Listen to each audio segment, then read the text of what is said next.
them.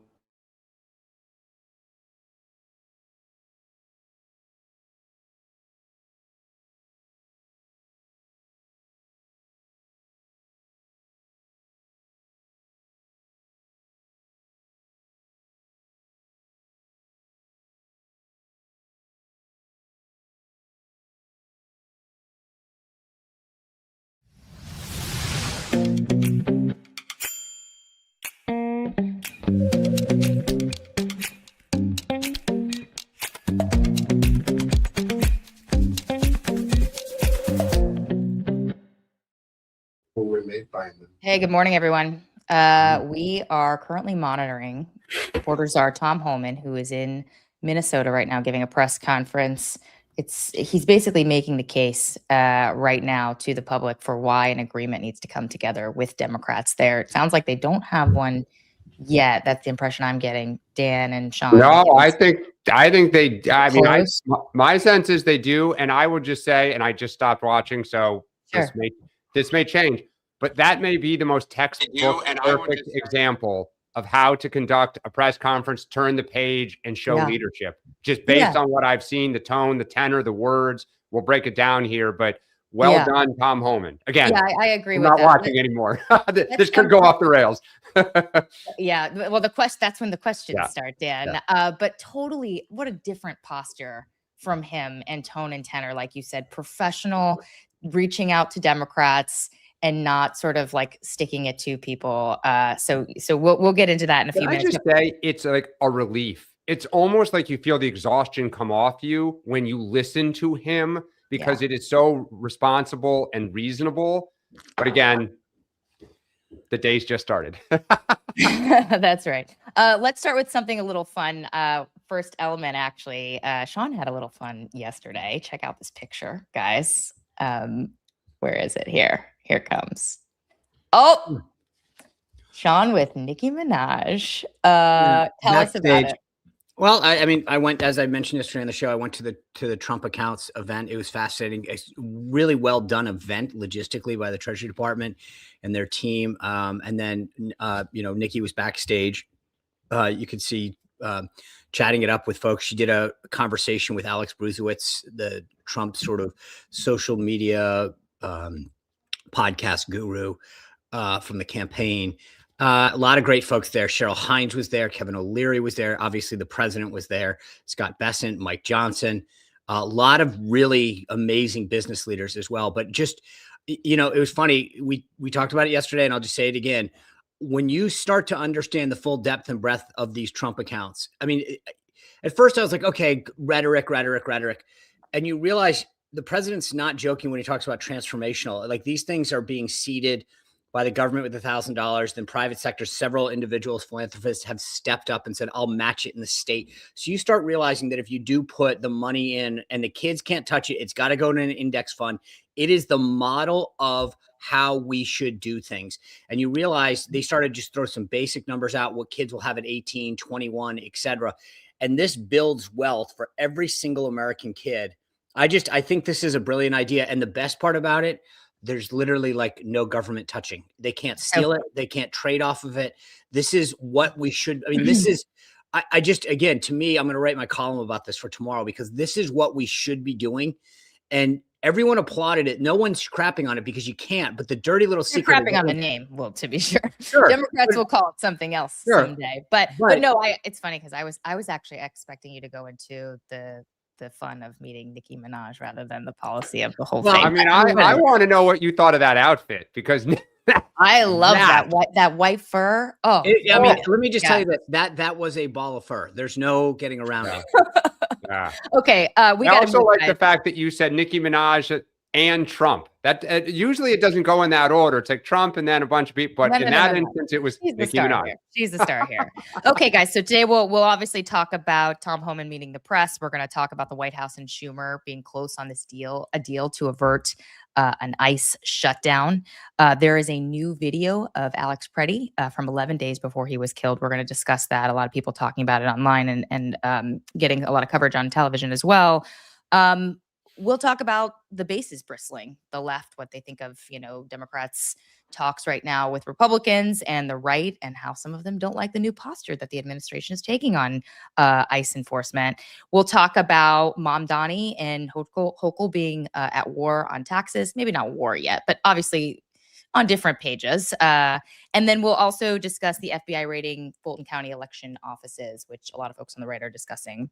And the left. Oh, they're talking about it on the left too. Yes, you're right.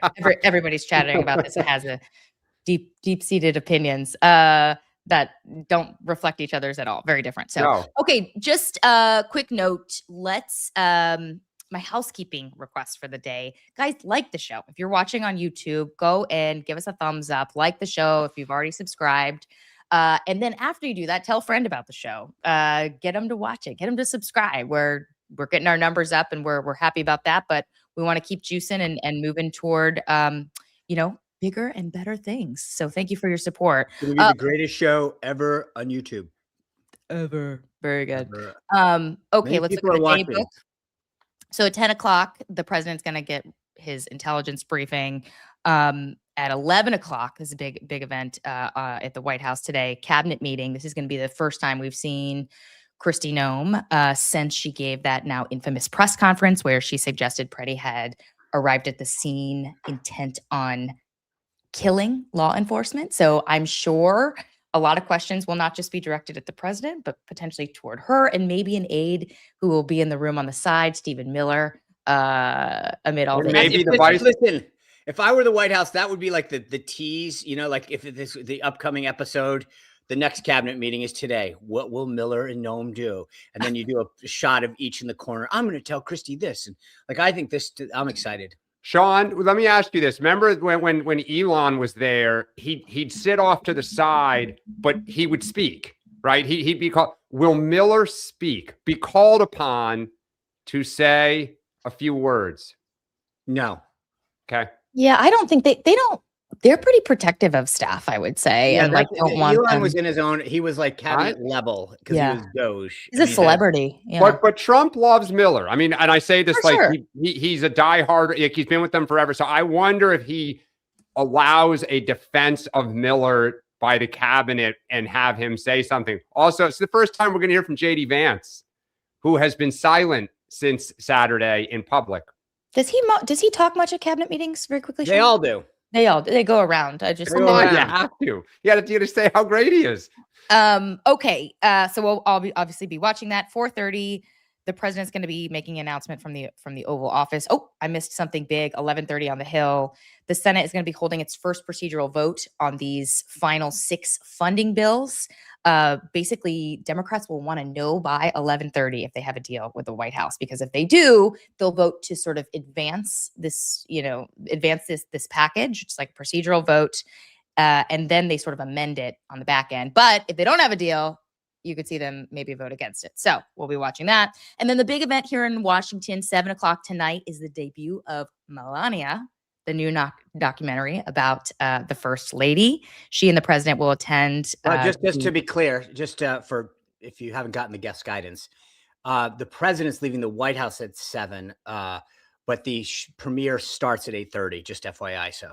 Okay, so that's what I'm looking at. 7 o'clock. He's leaving. Red carpet. It's going to be a lot of, pomp and glam. It's at the Trump Kennedy Center. We're expecting celebrities, NFL players, UFC fighters, cabinet secretaries, musicians, former press secretaries. And apparently there's 2, not one. I got that, Sean.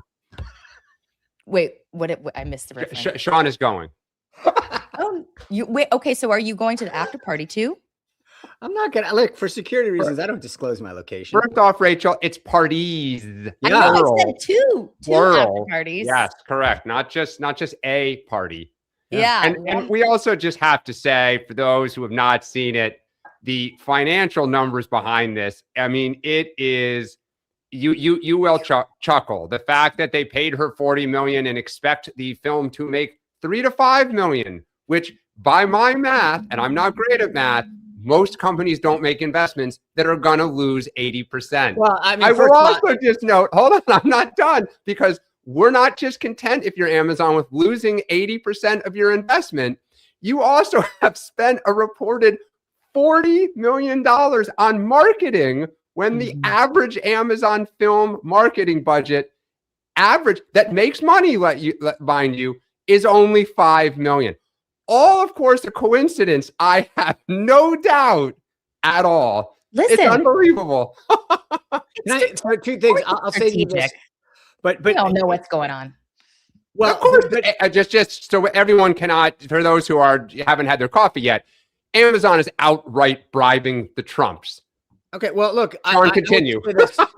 just because, again, what we're reading are a bunch of random anonymous industry. So, do you want to bet that movie does well in excess of $3 to $5 million at the box office? I can only go when they made the investment and they modeled it.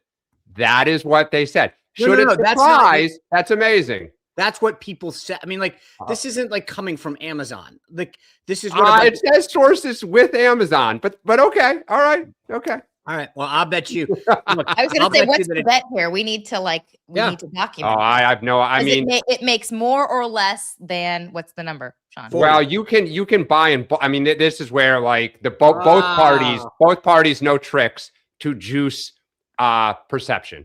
It's like buying books, right? I mean, I'm gonna watch it. I totally will watch it. I'm sure it'll be beautiful. And that's not a knock on Melania. Glamorous. Yeah. I mean, yeah. Anyway, I will definitely watch that at some point. Okay, let's do a quick word from our sponsors, then we'll jump back into Holman. Dan. Yes. All right. Well, look, I mean, you hear us talking about Cozy Earth all the time, and how much it's like just infiltrated our house, our apartment here in New York City. Last night, I cooked dinner, was not the kids' favorite. The kitchen smelled. How did we get rid of it? We used a Cozy Earth candle. I just lit it, took care of the stench in the kitchen. Everybody was very happy. Everybody liked it. And afterwards, wrap yourself in a blanket. Yeah, yours truly smelled a little bit. I put on my Cozy Earth pajamas, and they were terrific.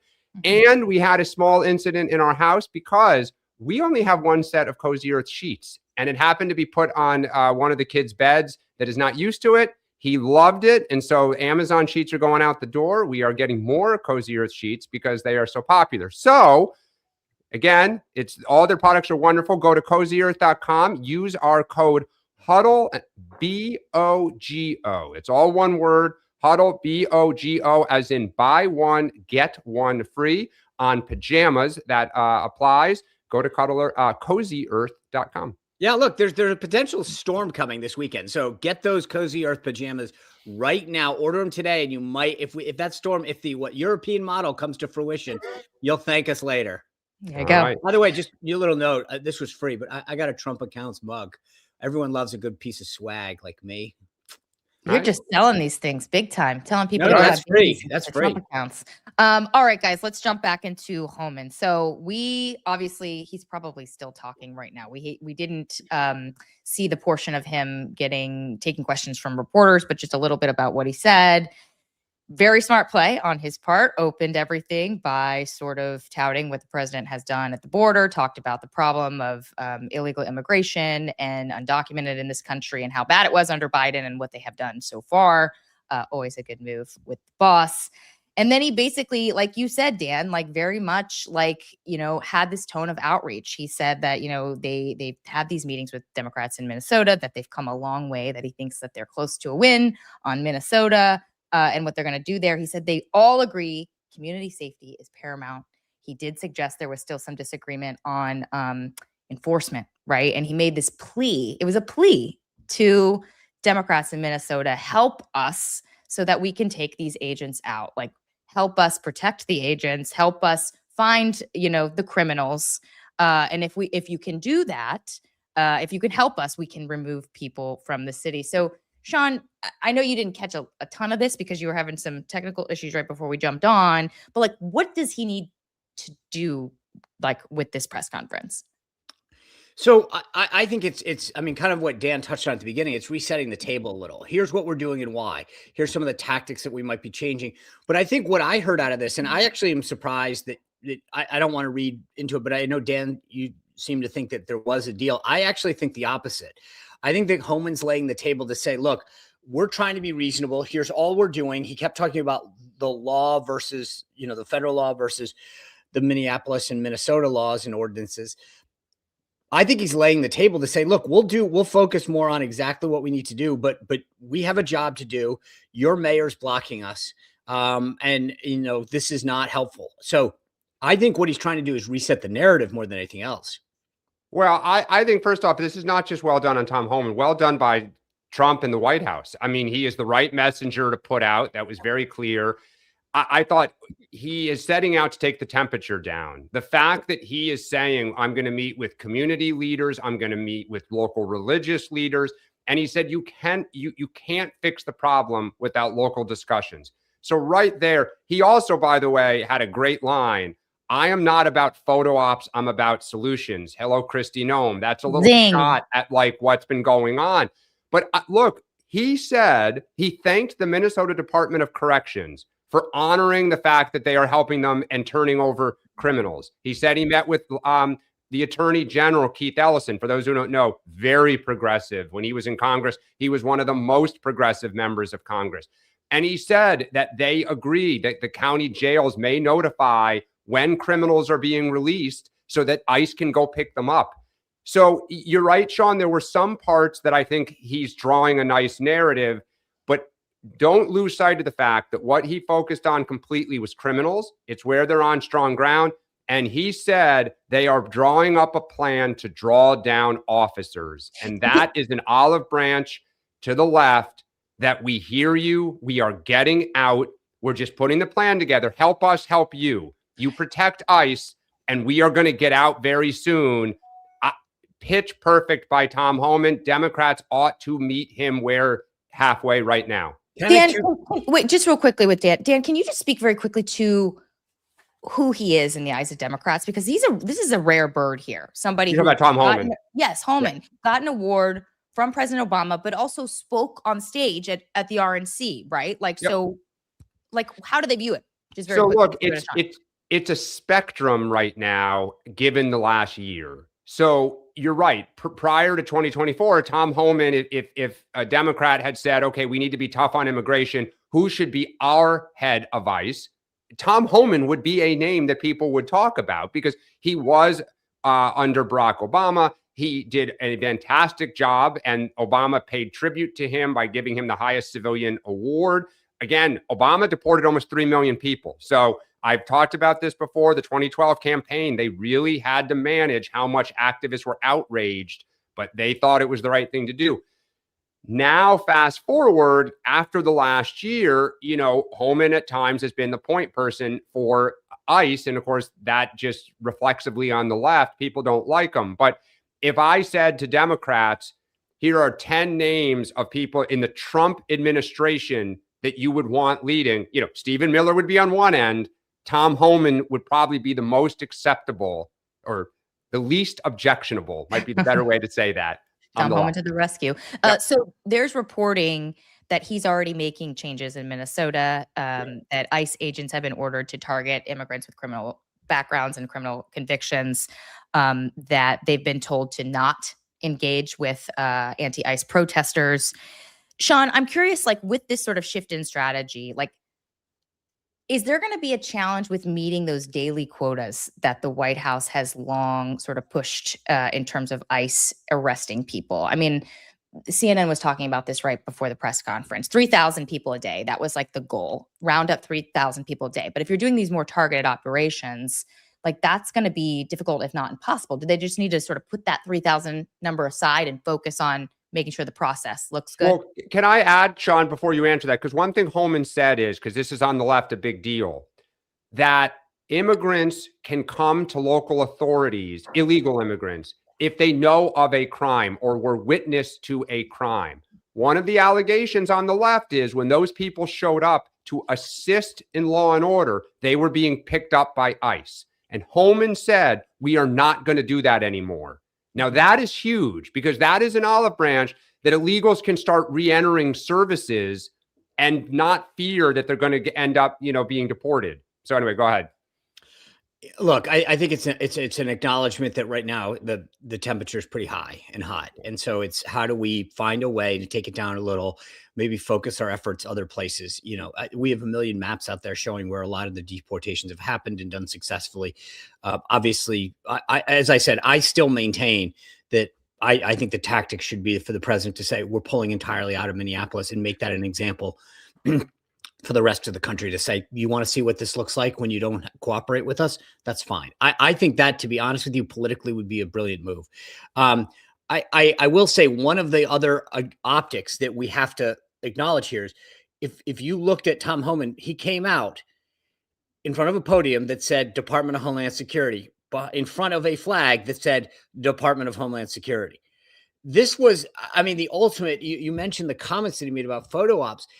Total troll. Like, I mean, like it was fantastic. Let me show you how to do a press conference. No, but no. Just to be clear, he's basically like, he's not part of DHS. He's the White House guy, but he's basically like, that's saying, I now control you. I own you. Like, you're mine. I'm running the show. Like, that's DHS. He's not DHS. And I just get a kick out of, like, if you're sitting at DHS walking this, he didn't coordinate with Noam. He didn't do anything. Like, this is not at her behest. This is the president's behest.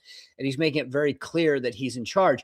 But to Dan's point about Tone, I've known Tom a long time. And he is a gruff beat cop kind of guy. Like, he is a no nonsense.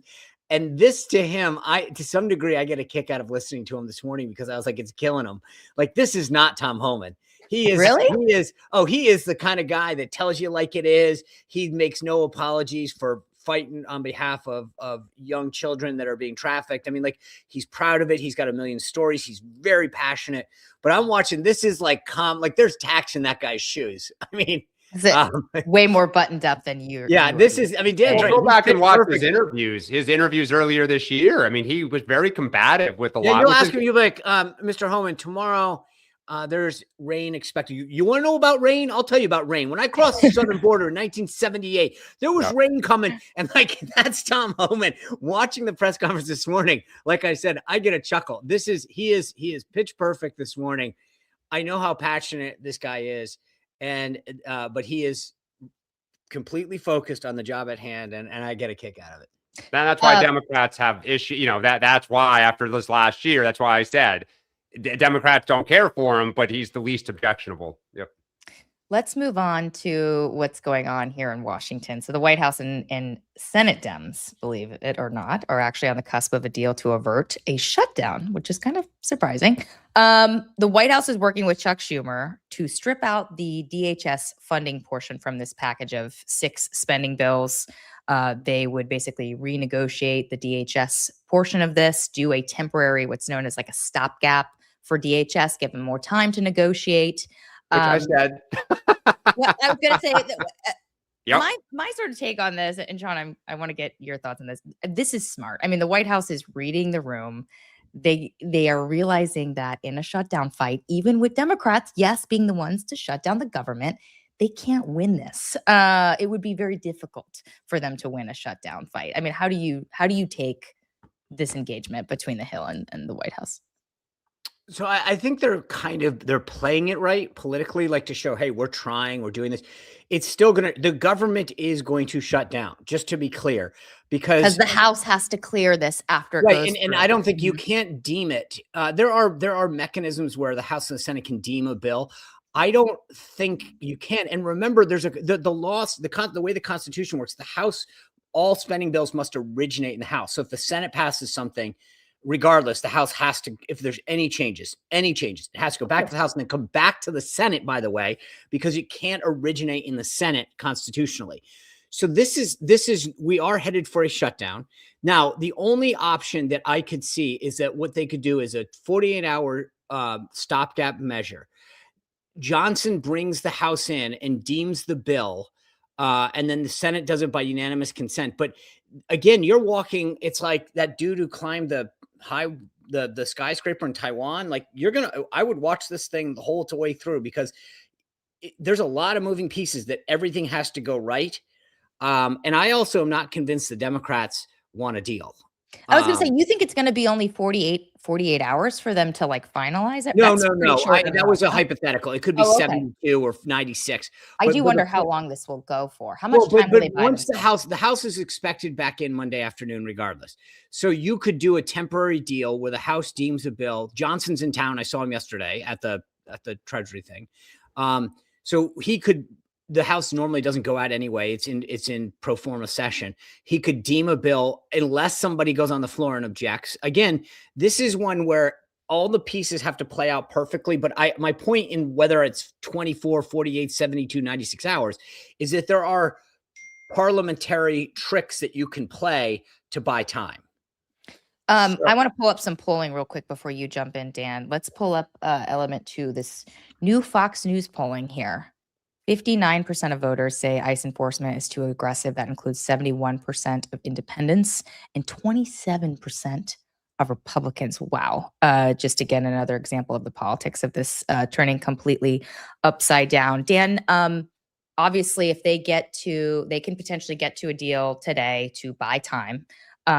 But this is not the end all be all, right? They still have to cut a deal on DHS. We saw Schumer come out with a number of demands yesterday, tightening the rules for warrants, requiring ICE to coordinate with local authorities, uniform code of conduct, and then, of course, the more controversial piece, which is masks off, body cameras on. We're already seeing Republicans like James Langford say the masks off is just like a non-starter. Yeah, I talked to Rod Johnson.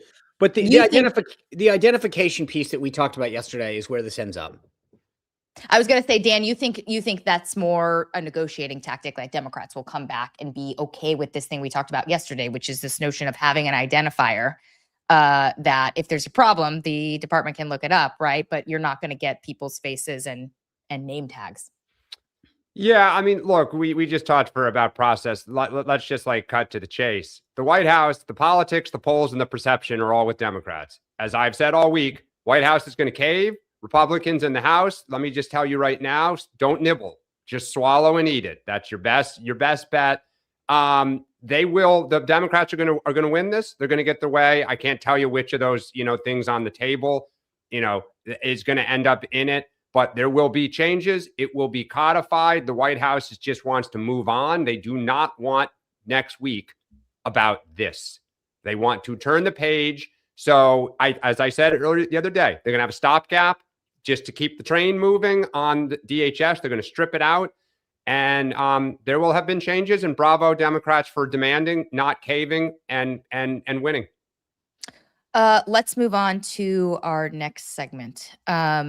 So there's new video from Alex Preddy from 11 days before his death showing him, vandalizing an ICE vehicle and acting in a way that he could easily have been arrested for back then. Now, I'm not saying, and I don't think any of us are going to be saying that this in any way justifies what happened to him on Saturday, right? These are different circumstances, but a lot of people are looking at this video and it is, breaking through the chatter in the political circle. So let's play that first real quick.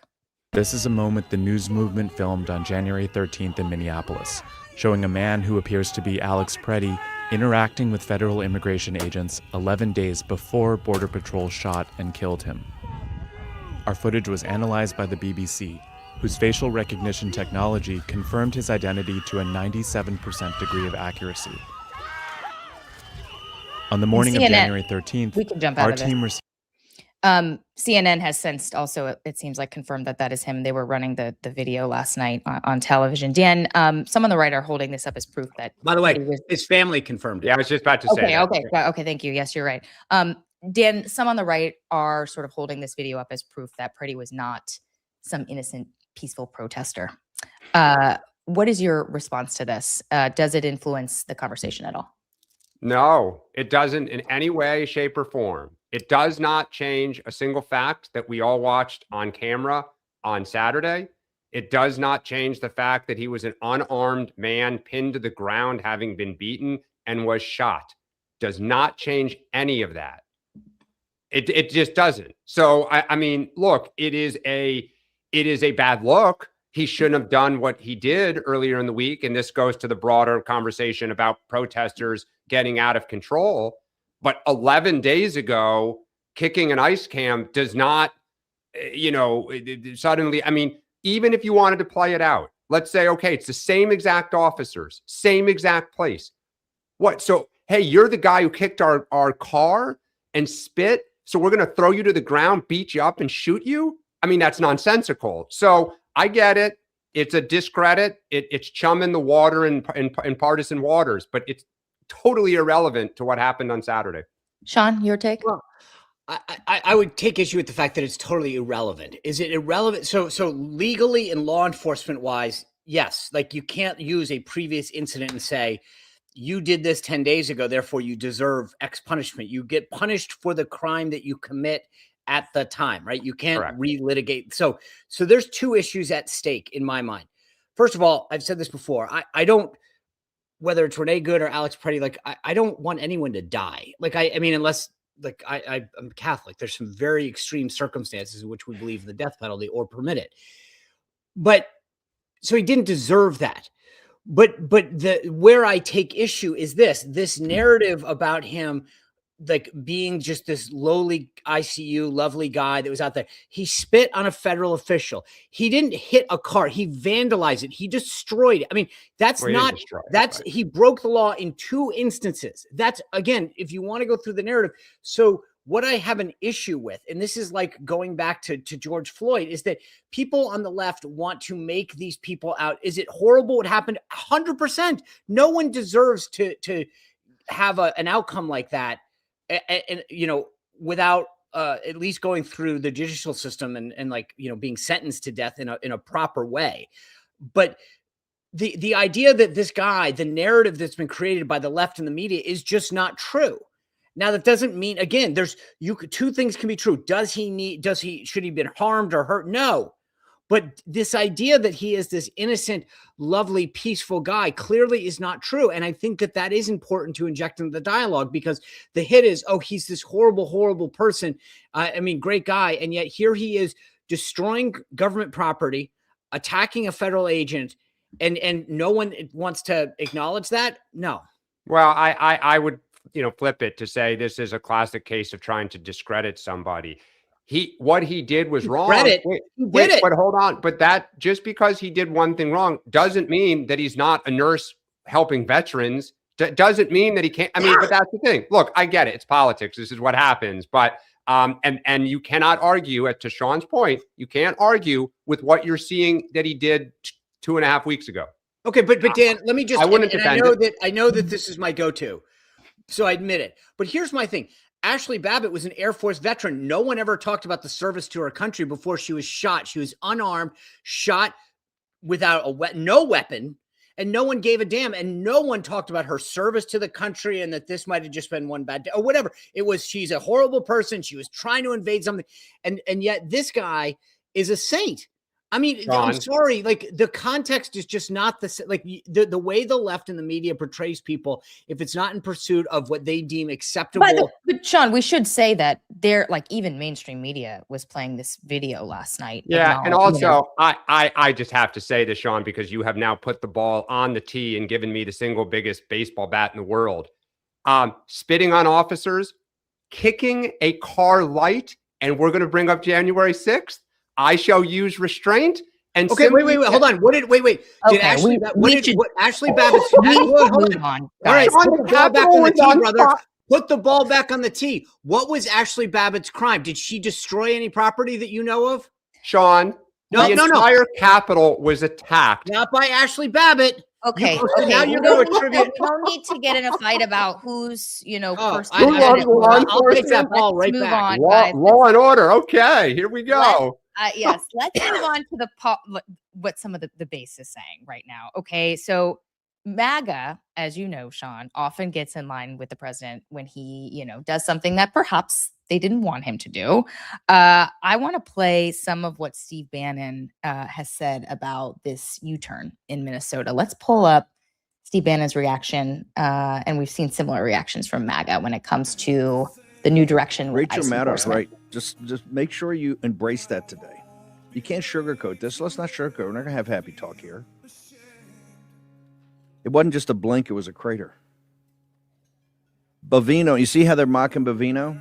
Because they know Bovino is a man of action. This is about an invasion of our country of 15 or 20 million, of course the business community is not going to want to deport, mass deportations. Of course, the neoliberal neocons at Fox News, who do you think got us in this problem? The Murdochs are part of it. Of course, they're paid mouthpieces over there are going to say, yeah, well, you got to really rethink this, all that.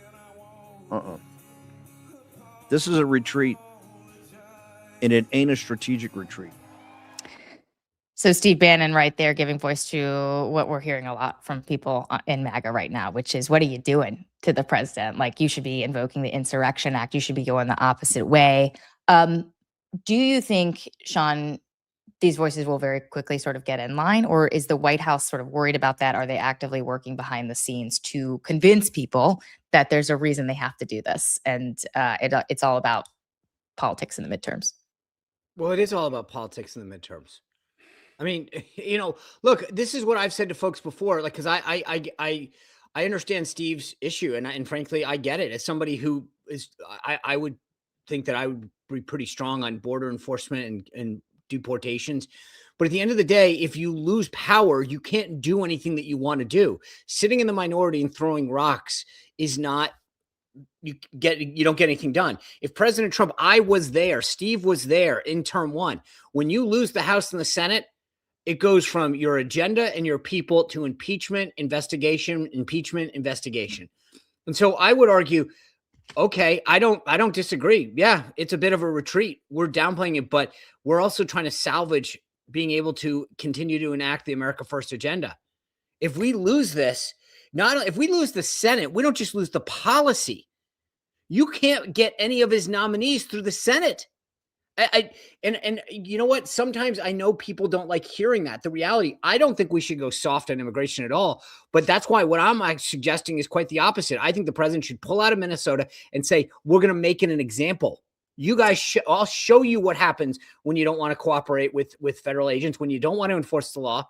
And then the president says, I'm going to go work with cities that want to maintain law and order and show exactly what happens, like Washington, D.C. and other places. So my personal view is, I get what they're doing. I understand Steve's not wrong, but I think we have to be honest about politically what will happen if we're not smart. It's like Nancy Pelosi used to say to the base, win first, legislate second. First thing you need to do is make sure you keep your majorities or win the majorities. Dan, some Democrats on the left in the House, they're watching what Schumer and Senate Dems are doing right now, and they're not happy. They don't love that the asks are just about reforming ICE. They want to cut ICE, abolish ICE. But when this comes back to the House, they're going to need those Democrats' votes to get this through. I mean, we're going to see a bunch of conservatives who also will not vote for this. Do Democrats in the House line up behind a deal like this, even though they don't like it? Yeah, absolutely. I mean, look, not all. No, for the reasons that you just said, because just as Sean, the GOP base is bristling and saying, what are you doing? There's a part of our base that is bristling at not just this deal, but go to what Holman said. The recognition that ICE has a lawful role to play enacting laws that Congress passed, right? So in other words, ICE exists. ICE is going to do its job. And I think that, the middle, the moderates, the New Dems, the Blue Dogs in the House would love to cast a vote for reform that is endorsed by Donald Trump, that allows them to take an issue that has bedeviled them for the last 10 years, potentially off the table, or at least nullify it. It's not a cudgel. It's not an asset. It's just, now let's go talk affordability. So Democrats will ultimately embrace this, not all, but most. But look, a part of our base, the Philadelphia DA yesterday, talked about hunting ICE agents for the next decade, like the Nazis or the Germans hunted Nazis, or whoever it was, the Hague hunted Nazis for 20 years. That's insane. Yeah, like that rhetoric is insane. Yeah. And so the party is going to have to. Both parties right now, to Sean's point, want to win and have to try to control their bases. Whoever owns the middle on this issue has a better chance. You know what I think is interesting to me, just at a messaging standpoint, if let's just say hypothetically you're a criminal, like the Providence, Rhode Island, the leftist crazy mayor there made a big poobah yesterday about not enforcing, not working with ICE, not cooperating with ICE. The thing that's so ironic to me that doesn't get enough attention is if you're a criminal and you want to know where to go hide, they're like, come to our city. You can hang out here and we won't allow anyone to come find you. This is literally the most insane idea that a politician has come up with, which is to give basically, haven to people who are admitting to be criminals and saying, I'm not going to work with the enforcement agency that's going to get it out. Total side note, yesterday on the show, Ron Johnson told me he's voting no today as well. I mean, they're going to have a Republican problem on these votes, not just a Democratic problem. Interesting. We'll see if the White House leans in to get a deal past the finish line, or at least, this temporary deal to buy more time to put a deal together. Okay, let's go to New York. So New York City Mayor Mamdani is ratcheting up his tax the rich rhetoric, which Kathy Hochul doesn't exactly love right now. Just an hour before she was set to take the stage for her first re-election campaign event, Mamdani held a press conference, or like a presser on budget matters, where he said it's basically time for the rich to pay more. He bigfooted her. So Dan, she sort of brushed this off when she was asked about it later in the day. She said mayors have their press conferences, basically like, whatever, it doesn't bother me. But how much of a problem is this going to be for her reelection?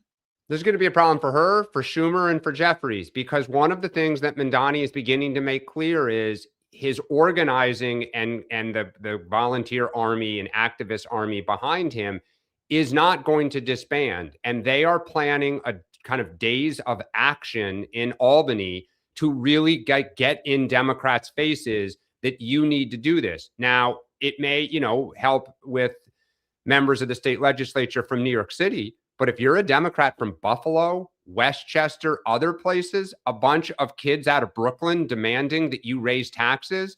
So I'm going to be very curious to see, one of Trump's most effective things is the last 10 years, if you crossed him, he and MAGA got in your face. They got in your face at home. They got in your face in your office in Washington, D.C., on cable television, and said, you need to listen to Donald Trump.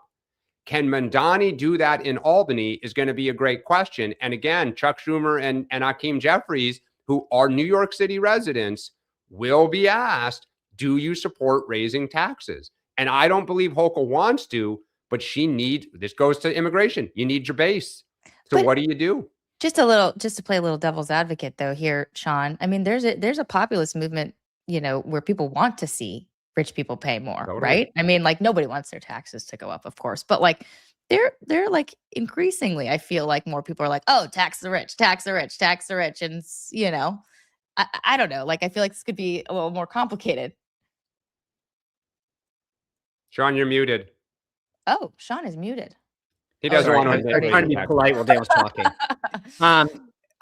Look, there's a reason that Gavin Newsom said no to the billionaires tax. Look, do you know how many stories anecdotally I've heard of just people saying I'm out of California and they've moved to Montana or Wyoming, Texas, yeah, right there. Look at the migration, and it's not just anecdotal. Look at the census, where people are going. We didn't talk about this the other day. The census right now shows in 2030, Republicans will have 9 more electoral votes because of migration. People are leaving blue states. Gavin Newsom, for all that you can say about him politically, the guy isn't stupid, right? And he basically was like, we're losing population. I continue to push these billionaires out. Guess who pays the bills?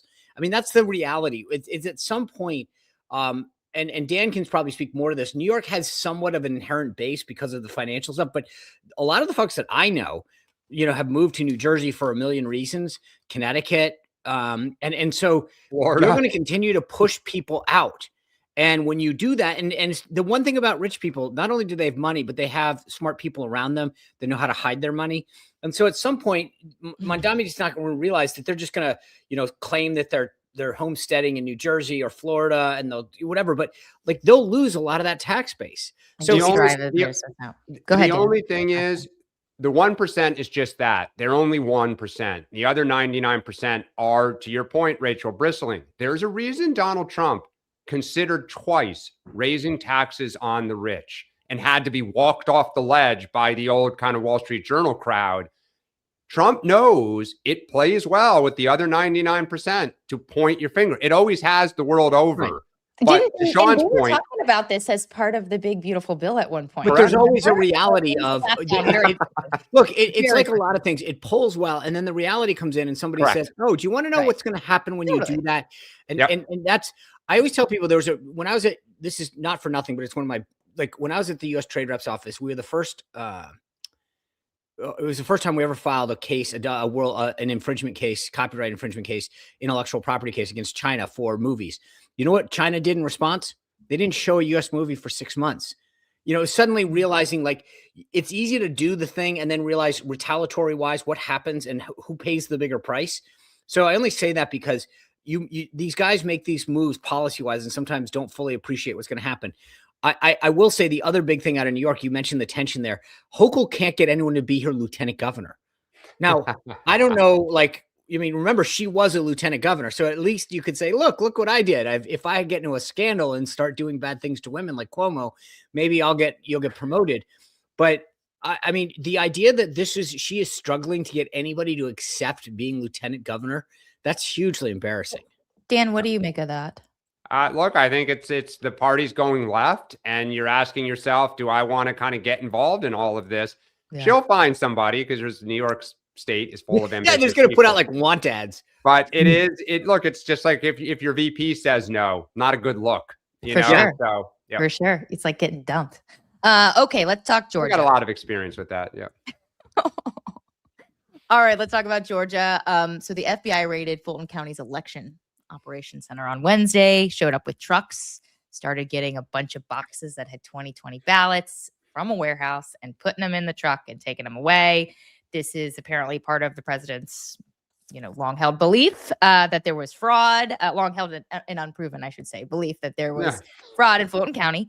Sean, what is the administration doing here? And I'm just like, is there any part of you that says just let it go? Like, just let it go? No part of it. Okay. No. Okay. I mean, well, look, tell us what are they doing? What are they doing? Well, Fulton County has admitted that they didn't do signature verification. I mean, this isn't like a conspiracy. The officials admitted it. And I think that we need to get to the bottom of this. Why would we allow this to continue if we know you're not abiding by the law or doing it? So I'm excited they're actually not just sweeping it under the rug and saying no. It's the FBI. It's a lot of career agents. So the left can cry all they want, but this isn't some partisan, committee on the Hill. These are federal agents doing it. So is the point then here to show that something went wrong and make sure they do it correct the second time? Or is it just to suggest that, there could have been different results to the election? Maybe both. But I mean, the bottom line is we don't know yet. I mean, they haven't announced anything. We know what happened. I think it's right to ask questions, but I think Dan's shaking his head because he realizes that they might have gotten caught. Dan, what? I'm laughing because Sean on this one. It's so absurd and so embarrassing. Georgia is a Republican state. The Georgia governor, the Georgia lieutenant governor, everyone, Secretary of State, Brad, said nothing to see here. We looked into it. Now hold on. Why aren't they looking at the rest of the state of Georgia? So if some protocols weren't followed, we should all be horrified and on the case to look at all of Georgia. But no, we don't want to do that. Go back to Trump's phone calls on tape. Find me more votes. I got to have more votes. In 2000, Al Gore's big mistake, they only focused on Broward, Miami-Dade, and Palm Beach counties. And what did the court say? You should have looked at the whole state, right? It was obvious what they were doing. They were hunting for votes in Democratic areas. They thought they could flip them, right? The hanging chads. This would be like if President Pete Buttigieg says, I'm going to reopen Florida 26 years ago.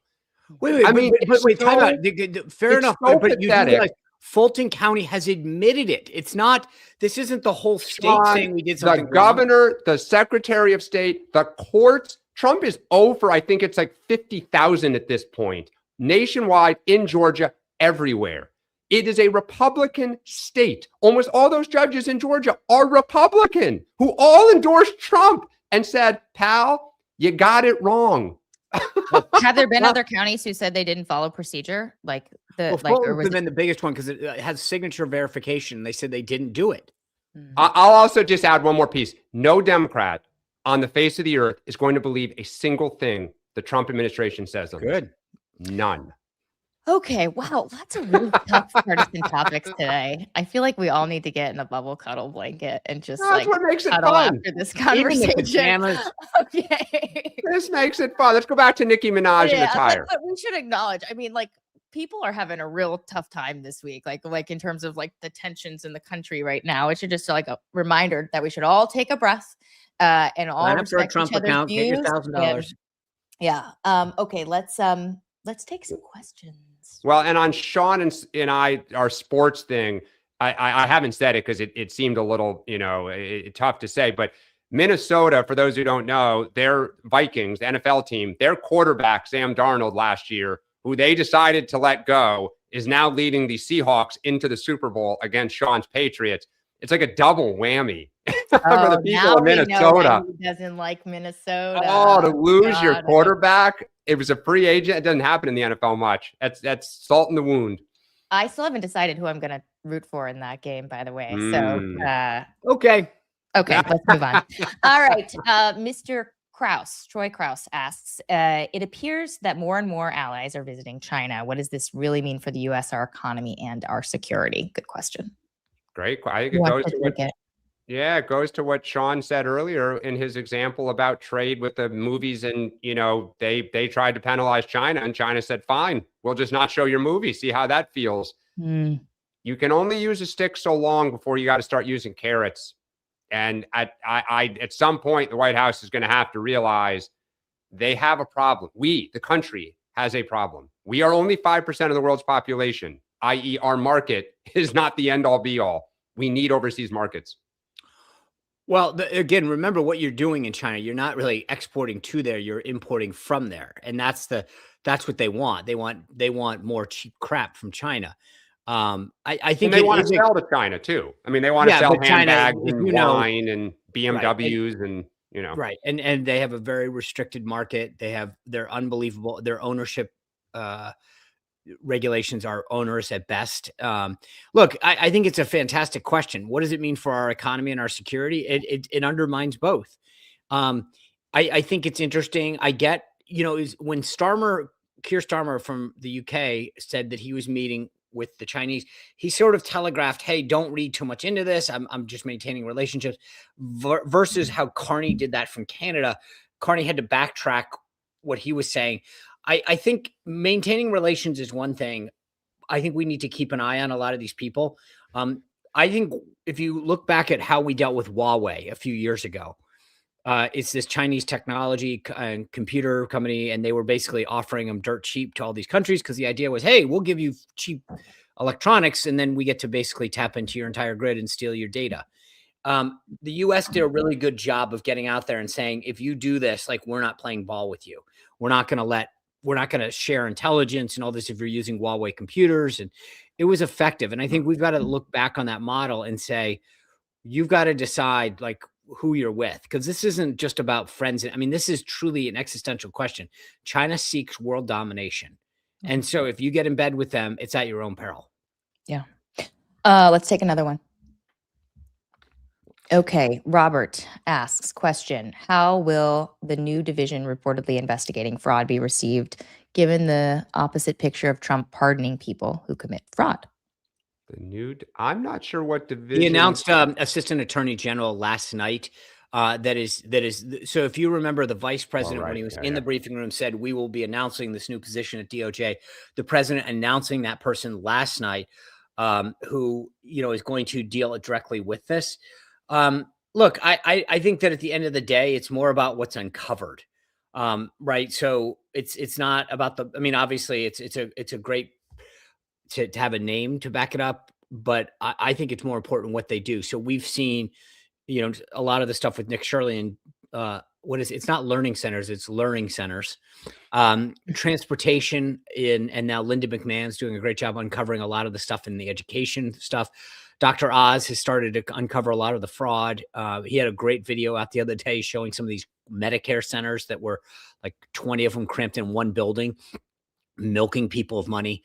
I'm a huge advocate of this. And I think it's not so much the people, but like if we can uncover great things. So anyway. The question, though, is getting at this notion of I know, but people arming Democrats by pardoning people who had been fraudsters. Right. I guess my point, maybe I should have been more explicit with that. I think if you're uncovering vast amounts of fraud, no one's going to like, I don't even remember anyone who got, I mean, like, I know the Coinbase dude or whatever, but like, I don't think the average person is out there keeping a list of who President Trump pardons. Well, that's because the list is, that's because the list is so long of fraudsters, drug dealers, and others that he's pardoned. He didn't pardon Hunter Biden. He didn't pardon Hunter Biden. No, just the president. Who was it? The former president, I think it was Nicaragua, who his own CIA said was the largest cocaine dealer. But hey, so what? Is that where Hunter got his? Look, and to Sean's point, fraud is fraud. You always want to be on the side of anti-fraud and exposing the corruption and other things. I will be curious if this is only in blue states or if it expands to red states. I will also say, should Democrats get subpoena power back, one of the things that I think they will focus on and is going to be really uncomfortable for J.D. Vance, and some people may go to jail, is the level of corruption in Washington, D.C. right now. Why are you saying it'd be uncomfortable in particular? Oh, because he'll be the because there will be people, I believe, in the president's orbit whose dealings and family dealings may come to light, and we'll see. Right hands will be raised, and that's when it gets real. So we'll see. Okay, let's take another one. More questions. Okay, from John to Dan. Does James Tallarico have a chance in the Texas primary and then in the general for senator? He does have a chance in the primary. He leads. I know Jasmine Crockett is getting ready to go up on air with ads, and her campaign, or people close to her campaign recently held a call with supporters to say they are going to be doing a lot of contrast messaging, which is code for we're going negative on Tallarico. He has a chance. Look, in the general one, it depends who the Republican is. If it's Cornyn or what's his name, the Ken Paxton. It also just depends on where the winds are blowing. You know, if Latinos really do leave the Republican Party in droves and come back to the Democrats, if things go off the rails, Texas is a big trade state, like pro-trade. And it was a very strong anti-immigration state that is becoming less so. So it is possible, but it would, if we win Texas, it is a wave of, you know, epic proportions. Likely we might get closer, but never know. Why I am pleased to announce this morning my full and total endorsement of Jasmine Crockett.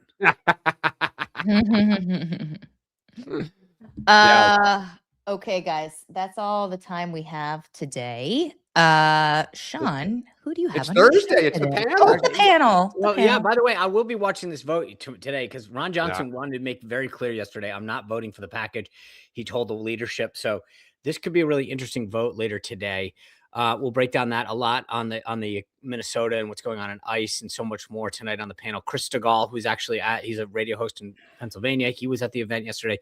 Emily Sturge from Campus Reform and Elizabeth Barcona from we call her our California correspondent. I'm not sure she actually agreed to that title, but I do.